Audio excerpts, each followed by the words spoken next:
Assalamu alaikum everyone. I hope you all are doing very well and welcome back to my YouTube channel. सबसे पहले आप सबको रमज़ान मुबारक and बहुत बहुत सारी प्रेयर्स आप सब के लिए। इस महीने की बरकत से अल्लाह आपकी तमाम नेक ख्वाहिशें को फुलफिल करें, आपके घरों में बरकत दे और आपको बहुत सी ब्लेसिंग्स नसीब हो, आमीन। वीडियो स्टार्ट करते हैं और साथ ही साथ करते हैं आज के टॉपिक पे बात।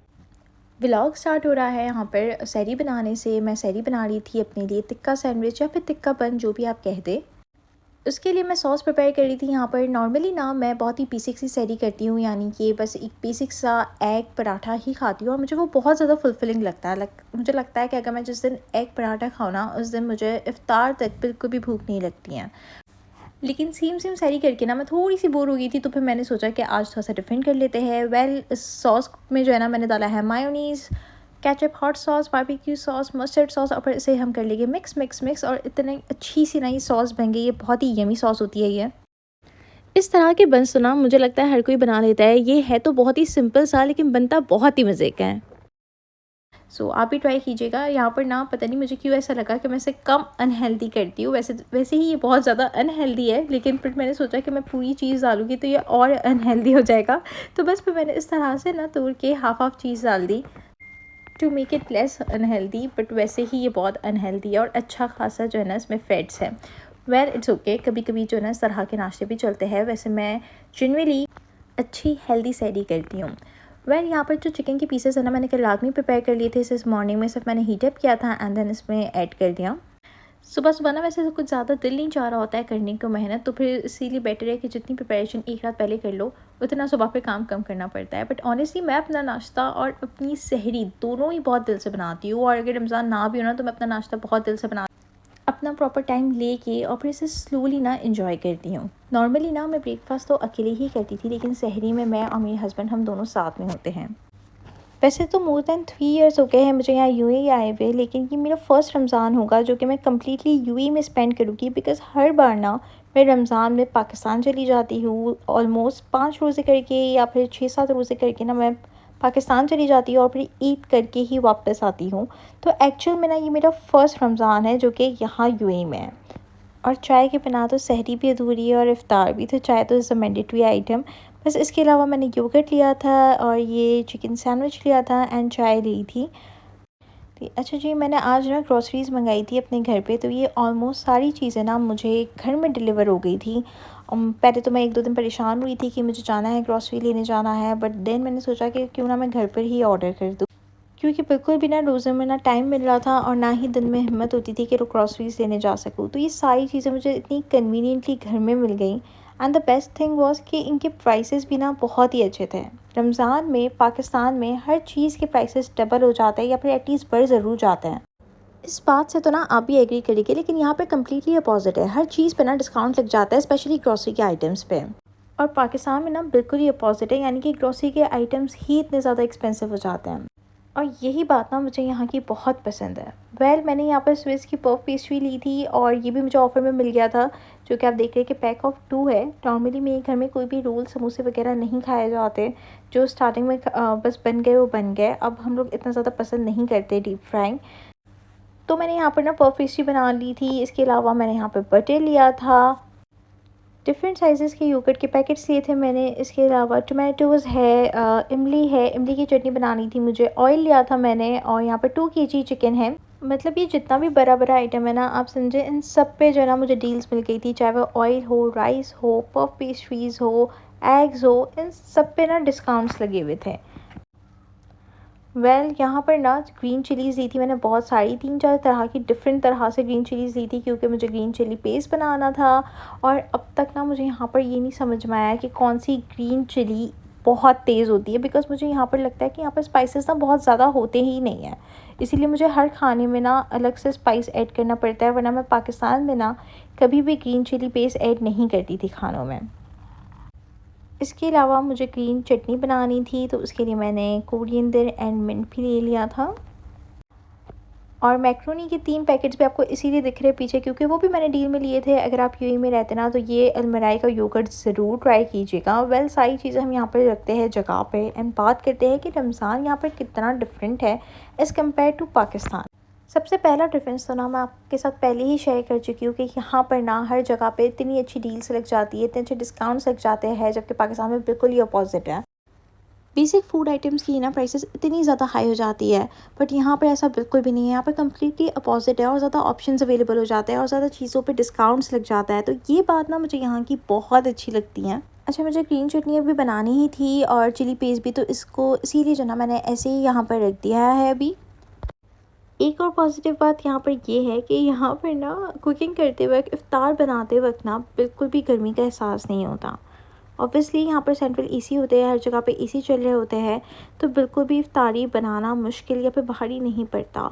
और ना ही हम इतने ज़्यादा फस्टी होते हैं, जबकि पाकिस्तान में ना बिल्कुल अपोजिट होता है।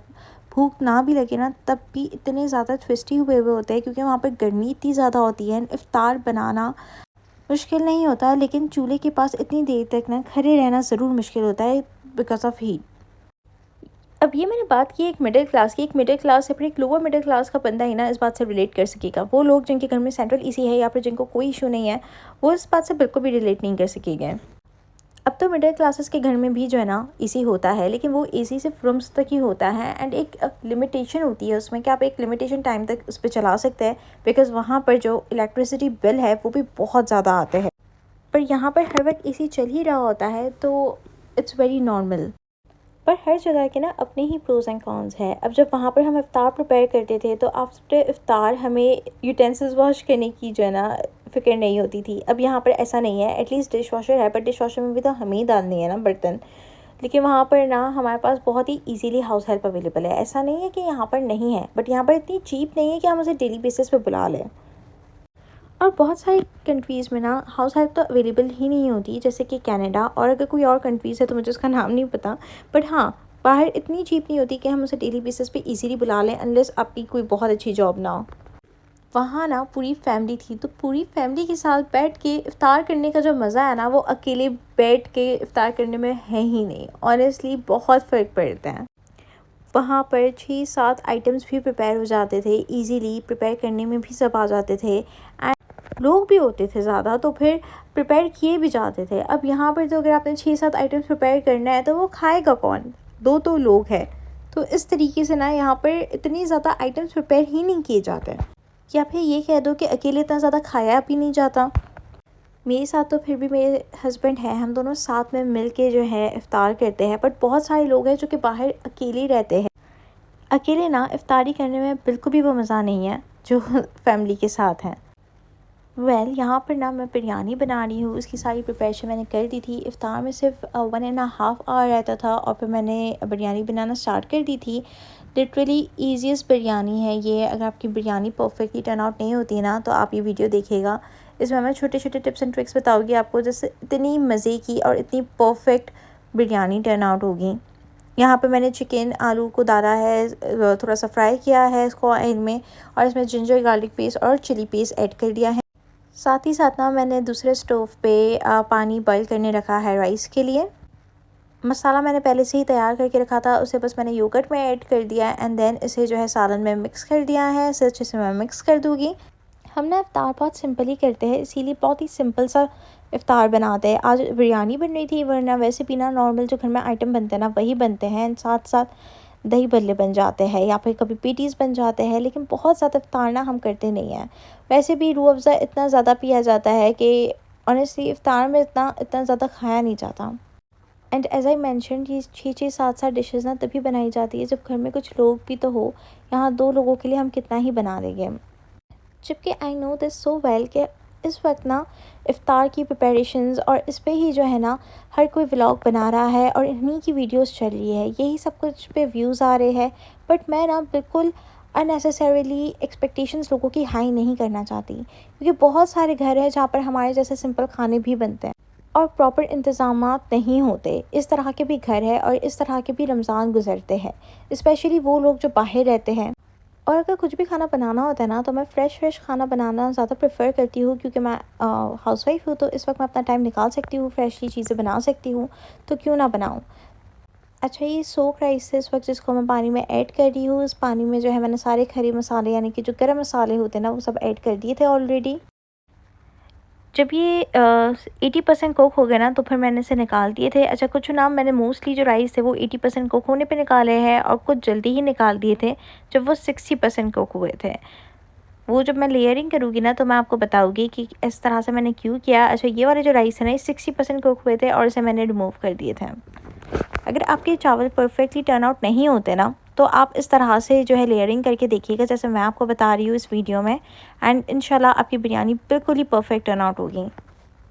सबसे पहले ना मैंने इसमें ऑयल डाल दिया है और इसके बाद जो राइस 60% कुक हुए थे ना वो ऐड कर दिए हैं। आज ना मैंने बिरयानी की क्वांटिटी थोड़ी ज़्यादा ही रखी है बिकॉज़ मुझे किसी के घर भी भिजवानी थी यहाँ पर।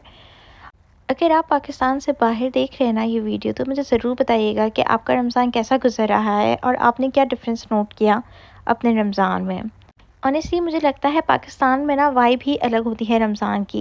यहाँ पे भी अच्छा होता है सब कुछ, सारी चीज़ें, सारे इंतज़ामात सब कुछ होते हैं, लेकिन पता नहीं ऐसा क्या मिसिंग होता है कि वो वाइब, वो फीलिंग्स नहीं आती जो पाकिस्तान में आती थी। जब भी मैं अपनी फैमिली को मिस करती हूँ मैं सैड हो जाती हूँ, लेकिन फिर मैं सोचती हूँ कि नहीं यार, अल्लाह का इतना शुक्र है कि हमारा जो इफ्तारी टेबल है वो इतना भरा हुआ है।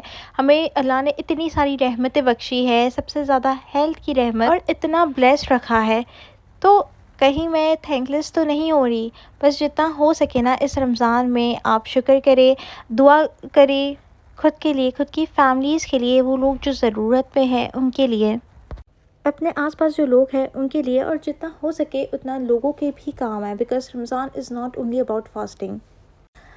अच्छा जी, इस लेयरिंग में ना मैंने राइस डाले थे जो कि 60% कुक थे। उसके बाद मैंने सालन डाल दिया जितना भी था सारा। इसके बाद मैंने उसके ऊपर coriander, mint, green chillies, lemon, tomatoes ये सब ऐड कर दिए थे। और इसके बाद जो मैंने 80% राइस कुक किए थे ना वो ऐड कर दिए। इसके बाद ना अगर आपकी राइस को सही से स्टीम नहीं होती है ना तो आप इस तरीके से ना बीच बीच में गैप्स बना सकते हैं जिस तरीके से इस वक्त मैं बना रही हूँ।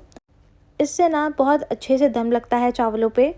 और इसके बाद मैंने यहाँ पर फूड कलर ऐड कर दिया है, आप चाहे तो एक ही करें, मैंने 2 ऐड कर दिए हैं। एंड आई डोंट नो मैंने क्यों इतना अजीब सा जो है ना इस पर डिज़ाइन बनाया है। वेल, इससे कोई फ़र्क नहीं पड़ता, मुझे ना अच्छा लगता है कि कलरफुल राइस होता है, लेकिन इससे ज़्यादा फ़र्क नहीं पड़ता। एंड देन आखिरी में मैंने ज़ीरा डाला है, ये ऑलरेडी सेका हुआ ज़ीरा था इसलिए मैंने इसको ऑयल में ऐड नहीं किया था। और यहाँ मैंने ऐड कर दिया है इसके ऊपर ऑयल, और इसे मैं दे दूँगी दम।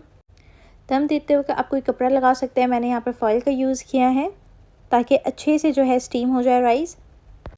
इस वक्त ना इफ्तारी का टाइम ऑलरेडी हो चुका था तो बस मैंने जल्दी में ना यहाँ पर इसे अच्छे से रिकॉर्ड नहीं कर सकी, लेकिन आप स्क्रीन पे देख रहे हैं कि कितने परफेक्ट टर्न आउट हुए हैं ये राइस, और ये बिल्कुल भी नीचे से नहीं चिपके थे, बिल्कुल परफेक्टली जो है ना स्टीम लगा था। एंड बहुत ही अच्छी टर्न आउट हुई थी ये बिरयानी। यहाँ पर मैं वीडियो को करती हूँ एंड इंशाल्लाह आपसे मिलूंगी नेक्स्ट वीडियो में। जब तक अपना ख्याल रखिएगा। Thank you so much for watching this video. Take care, good bye.